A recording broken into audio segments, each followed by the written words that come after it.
Velvet dreams after clocking out. Every Friday at 5:02, the office version of me died quietly in the break room. I'd peel off that cheap name tag like it owed me money, clock out, and suddenly my spirit would wake up. Monday through Friday I answered phones and smiled at people who couldn't even pronounce my name correctly.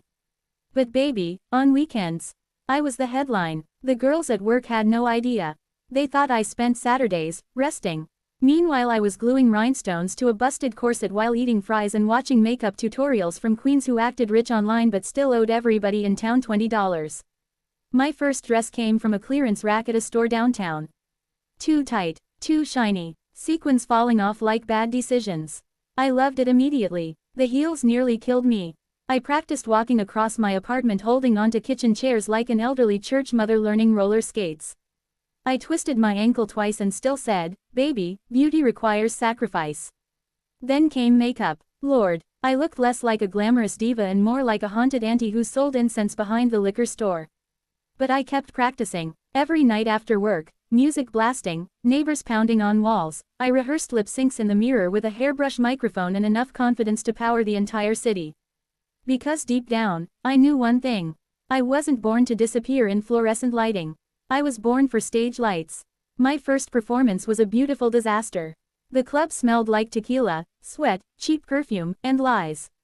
In other words, home. I remember standing backstage shaking so hard my fake lashes nearly flew into somebody's cocktail. The veteran queens looked polished and expensive while I looked like a nervous substitute teacher going through a midlife crisis. One queen stared at my wig and whispered, well, she's trying. I almost cried, but then the DJ called my name.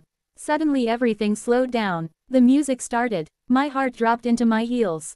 And baby, when I stepped onto that stage, I forgot every rehearsal move I had ever practiced in my entire life. Gone, vanished, evaporated. I just started improvising. One heel got stuck in the floor. My earring flew off into the audience. Somebody's boyfriend yelled, come on, auntie. And honestly, it motivated me. By the second chorus, something magical happened. The crowd started cheering, not because I was perfect. Because I was alive, messy, sweaty, loud, nervous, alive. I hit one dramatic split that sounded like a car accident and the audience lost their minds. Drinks flew in the air. Dollars hit the stage. Somebody screamed like Beyoncé herself had arrived.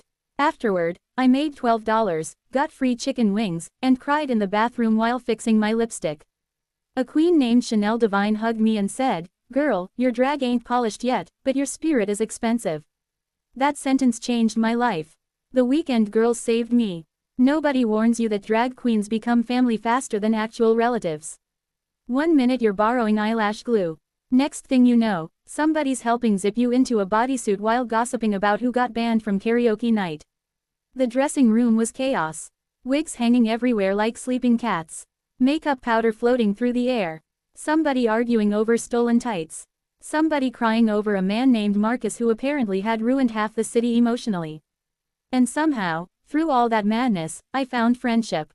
Real friendship. The kind where queens read you to filth but still make sure you get home safely afterward.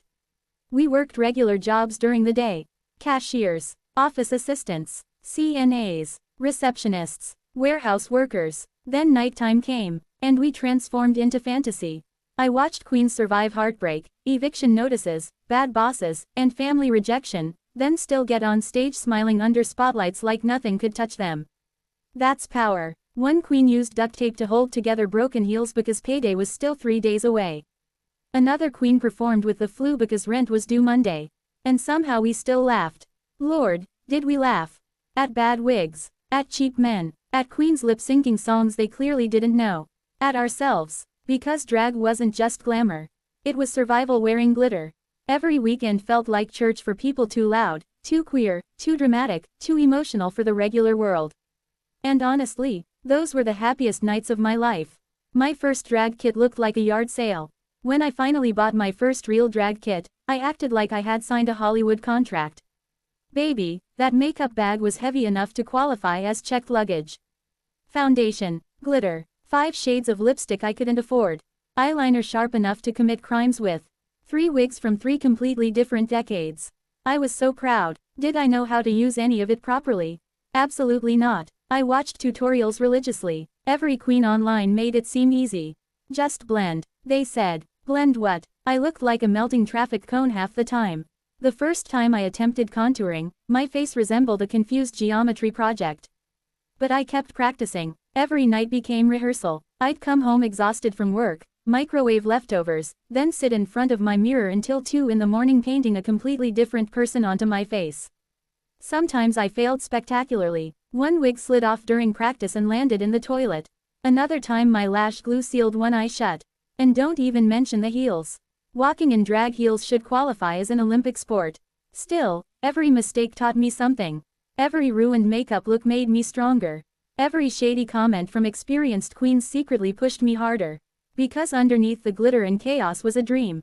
Not fame, not money, freedom. The freedom to become louder, bigger, prettier, funnier, messier, softer, stronger, all at the same time.